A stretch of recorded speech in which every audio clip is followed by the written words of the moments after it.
Monsieur le Président de la Haute Autorité de la Transition, lorsque nous avons commencé à nous réunir au sein de l'espace de concertation des partis politiques, nous avons mis très souvent en exergue la valeur de l'intérêt supérieur de la nation et du peuple malgache. Tout le monde était d'accord pour mettre de côté l'orgueil et les idéologies politiques au profit de la résolution de la crise, principalement celle qui est politique. Nous avons osé reconnaître nos erreurs, nos défaillances et nos manquements, ce qui est une grande première dans notre pays. Nous nous sommes mis d'accord pour mettre fin à la crise politique, car les efforts du passé n'ont pas réussi à mettre fin. Ce qui devait bien avoir une raison. Alors ensemble, les partis politiques réunis dans l'espace de concertation décidèrent d'avancer et de proposer des solutions réalistes et bien malgaches dans le respect total du FIAVAR. Dans beaucoup de pays à conflit, il n'est pas rare de voir et d'entendre mal accueillis, mal compris, au point de se tromper d'adversaires, des personnalités, des groupements et des partis politiques qui recherchent à n'importe quel prix la paix, le retour au calme et à la résolution de crise.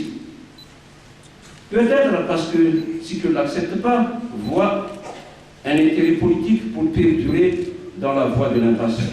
Ou plus simplement, ceux qui ne l'acceptent pas ont quelque peu perdu de vue l'intérêt supérieur de la nation.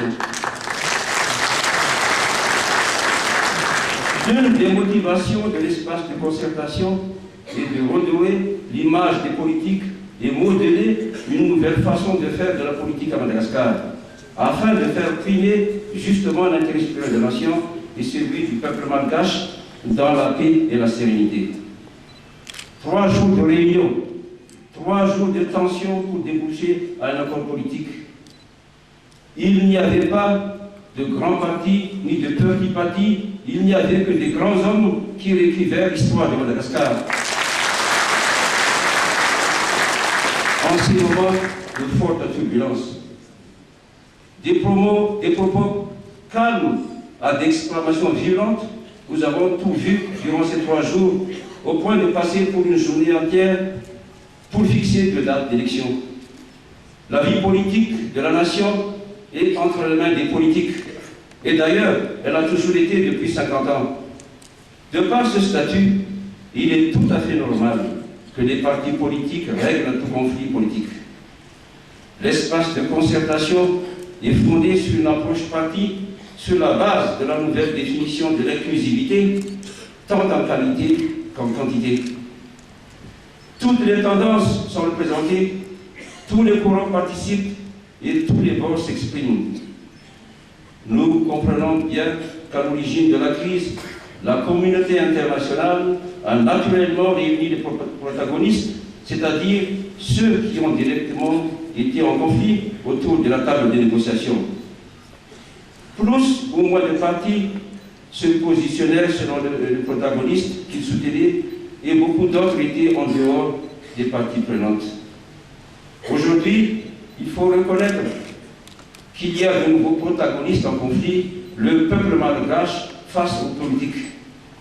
C'est bien la raison pour laquelle nous soutenons la conférence nationale ainsi que toute démarche dans le sens de la réconciliation des politiques, des religions, des militaires, des médias et de tout protagoniste engagé dans le conflit. L'espace de concertation n'a pas cessé d'appeler tous les partis politiques au sein et en dehors des mouvances pour se concerter afin de prendre notre responsabilité devant le peuple malgache et l'histoire des 50 prochaines années. En effet, l'avenir de notre pays est plus important que tout autre combat et le patriotisme est d'actualité, maintenant plus que jamais. Ne nous aventurons pas à prendre le risque d'oublier ceux auprès de qui nous devons régulièrement rendre les comptes. Dans l'accord politique, tous les participants sans exception ont réitéré leur volonté à mettre en commun les efforts dans la recherche d'une solution. Préalablement à cet accord, nous vous avions déjà, Monsieur le Président, je vais présenter ce pays-là maintenant, Préalablement, M. le Président, nous vous avions déjà exposé notre schéma. Nous vous avions communiqué notre vision sur une gouvernance de l'Union nationale, celle de la paix et celle de la résolution vers des élections libres. Vous êtes, au même titre que nous tous, responsables de l'exécution des termes de cet accord politique. Nous allons le signer pour sceller l'adhésion de chacun devant tous les Malgaches. Nous allons le signer parce que chacun s'engage vers la fin de la crise politique et non vers une nouvelle. Plus de 80 partis ont déjà paraphé quelques pages avec de l'espoir, de l'énergie et du temps dépensé pour tourner la page avec toute l'attention de l'ensemble de la communauté internationale. Effectivement, à vous, membres de toutes les instances de médiation, de partenariat et de la grande famille de la communauté internationale, s'adressent nos sollicitations à soutenir notre volonté d'en finir avec cette crise politique. Nous vous invitons également à nous soutenir dans la mise en œuvre de cet accord, car vous devez bien croire que toute position extrémiste et inflexible maintenant n'engage le pays que vers une spirale abyssale de désastres socio-économiques. Que ceux qui font de sa carrière politique, de leur carrière politique, une mission pour tous les Malgaches nous rejoignent dès aujourd'hui. Mesdames et messieurs, je vous remercie.